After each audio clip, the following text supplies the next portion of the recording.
Good evening, visitors. Welcome to the Australian War Memorial's Last Post ceremony. My name is Emily Hiles, and joining us today from the Australian Army is Major Darian White. Animals have been put to many uses in war, serving as transport, beasts of burden, messengers, protectors, mascots, and pets. They have played an important part in all wars in which Australians have been involved. Famously, of 136,000 Australian horses sent to the First World War, only one returned.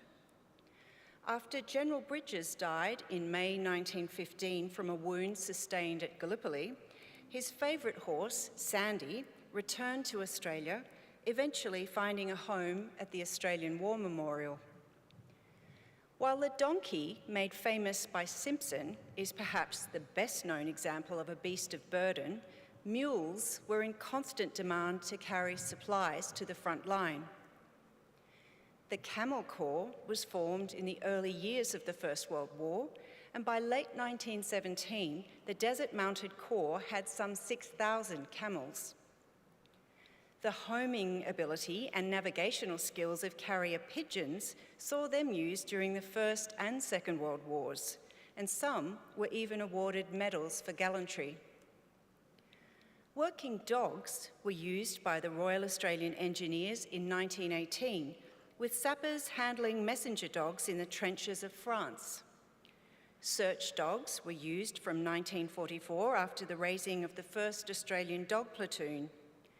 Mine detection and scout dogs were used in Korea and Vietnam, and explosive detection dogs were used to counter the threat of improvised explosive devices in Afghanistan. During the First World War, many Australians brought animals from home to the training camps of Egypt. When the war ended, they were donated to the Cairo Zoo. As late as the 1950s, it was said to have had the largest collection of Australian native animals outside Australia. Since then, a selection of dogs, cats, goats, possums, rams, eagles, monkeys, turtles, and many other animals have acted as formal or informal mascots for Australian units. Today, on the National Day for War Animals in Australia, we commemorate the deeds and sacrifices of animals in war. We warmly welcome the family of Lance Corporal Arthur Allsopp, whose story will be told shortly. We welcome the veterans who have served, those that are still serving, and the families that love and support them. The live stream of this ceremony is made possible by the Returned and Services League of Australia and the RSL and Services Clubs Association. We welcome members who are watching the broadcast of this ceremony across Australia. During this evening's ceremony, wreaths will be laid at the base of the pool of reflection by family, visitors to the memorial, and students on behalf of Mount Scopus Memorial College visiting from Burwood, Victoria. If you're able, please stand and join in singing the national anthem.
Please be seated if able.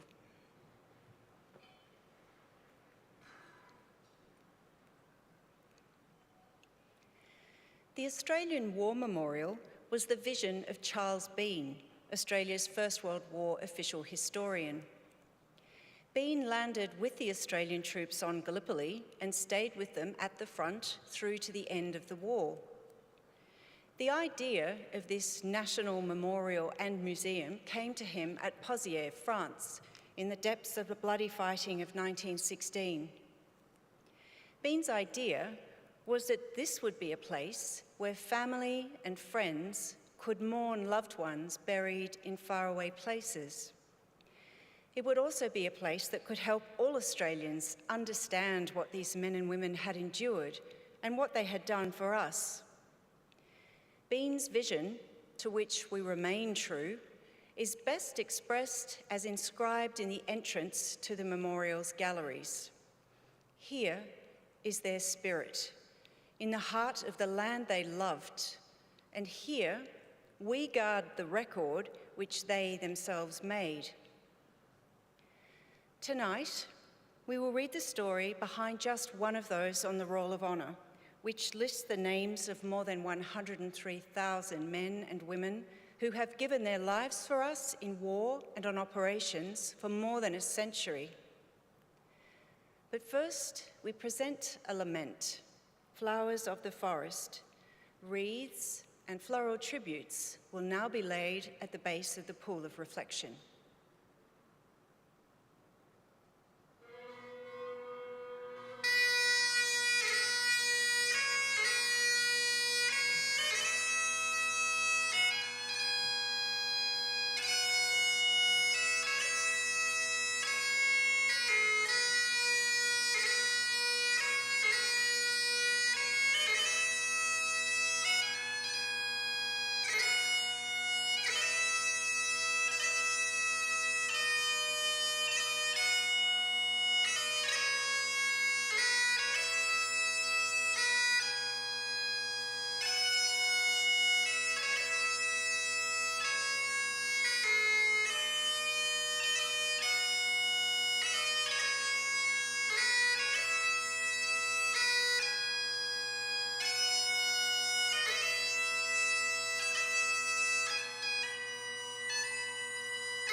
Today, we remember and pay tribute to Lance Corporal Arthur Allsopp.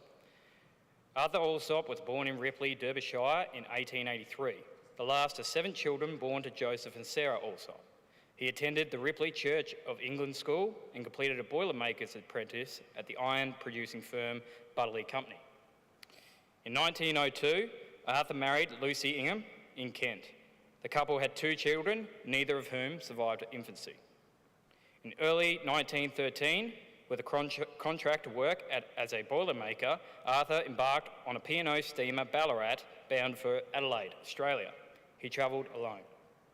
At the outbreak of the First World War, Allsopp was living at Glenelg, Adelaide, and working as a boilermaker. He enlisted in the Australian Imperial Force on 26th of May 1915, lowering his age from 32 to 23 and stating that he was unmarried. Allotted to the 8th Reinforcements of the 12th Infantry Battalion, Allsopp went into training at Mitcham Camp and embarked on the troop ship Moria on the 26th of August 1915. He arrived in Egypt, and after a short period of training, Private Allsopp's reinforcements were taken on strength on the Greek island of Madras on the 27th of November 1915. Anticipating that Madras was a staging point and they would be joining the battalion at Gallipoli, the reinforcements, in fact, never saw service on the peninsula. As they arrived at Madras, they were joined by the veterans of the 12th, a battalion that had seen 7 months continuous service on Gallipoli and were in generally poor health. The departure of the 12th from the peninsula was part of the preliminary stage of the evacuation of Gallipoli. Whilst on Madras, Allsopp, suffering tonsillitis, spent a week in hospital. The men sailed back to Egypt in the first week of January 1916. In the camp at Tel Kabir and Serapeum, for 3 months, the 12th embarked on the troop ship Corsica for France on the 29th of March, disembarking at Marseilles a week later.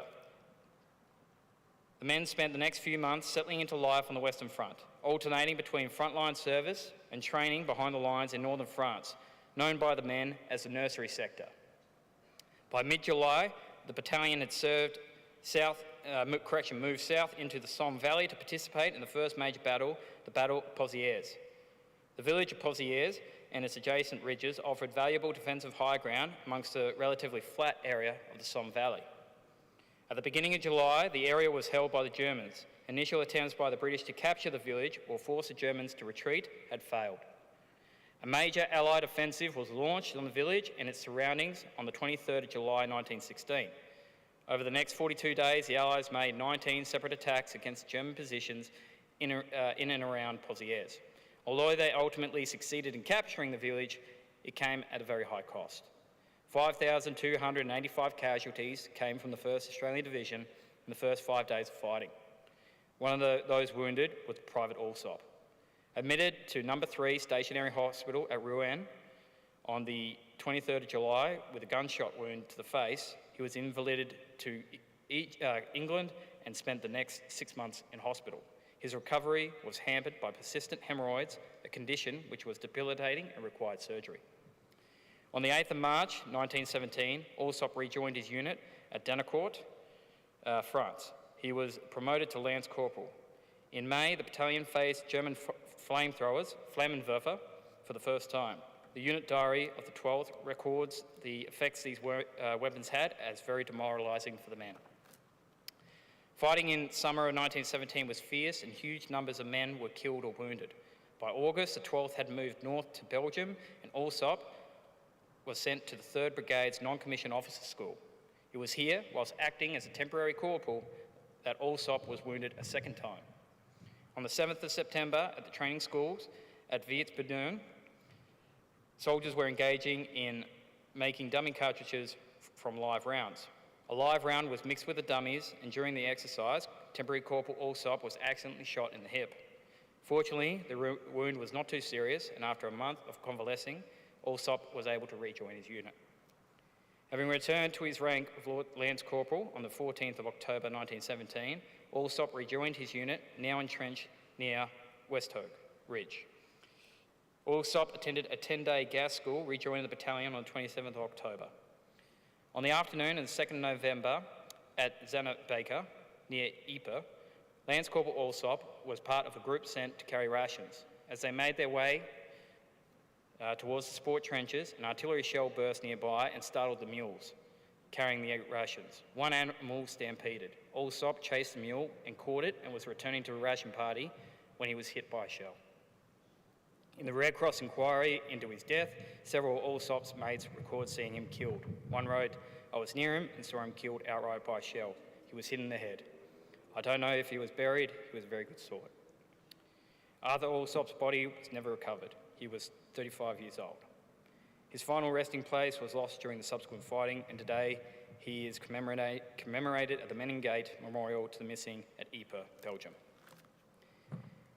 His name is listed on the Roll of Honour on my right, amongst almost 62,000 Australians who died while serving in the First World War. A photograph of his name listed on the Men in Gate Memorial is displayed beside the pool of reflection. This is but one of the many stories of service and sacrifice told here at the Australian War Memorial. We now remember Lance Corporal Allsopp, who gave his life for us, for our freedoms, and in the hope of a better world.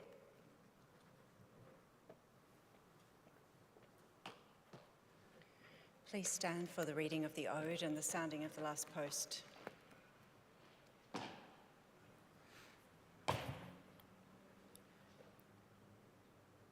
They shall grow not old, as we who are left grow old. Age shall not weary them, nor the years condemn.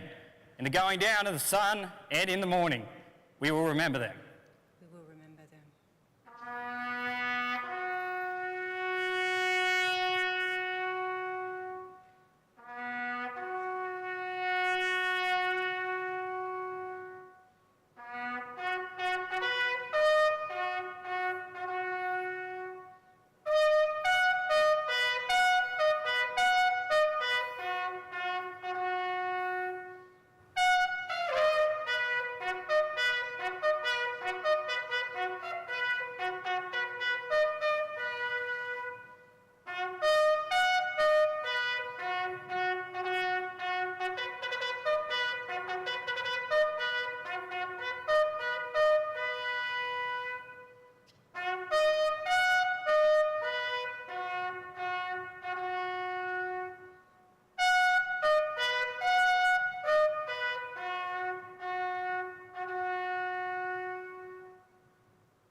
Lest we forget.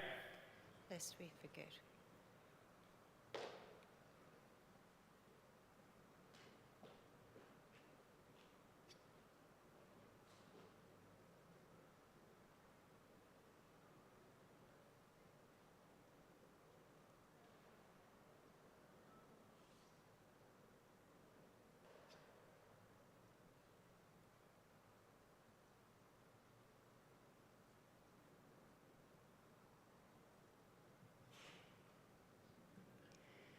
We leave you this evening with the words of the memorial's founder, Charles Bean.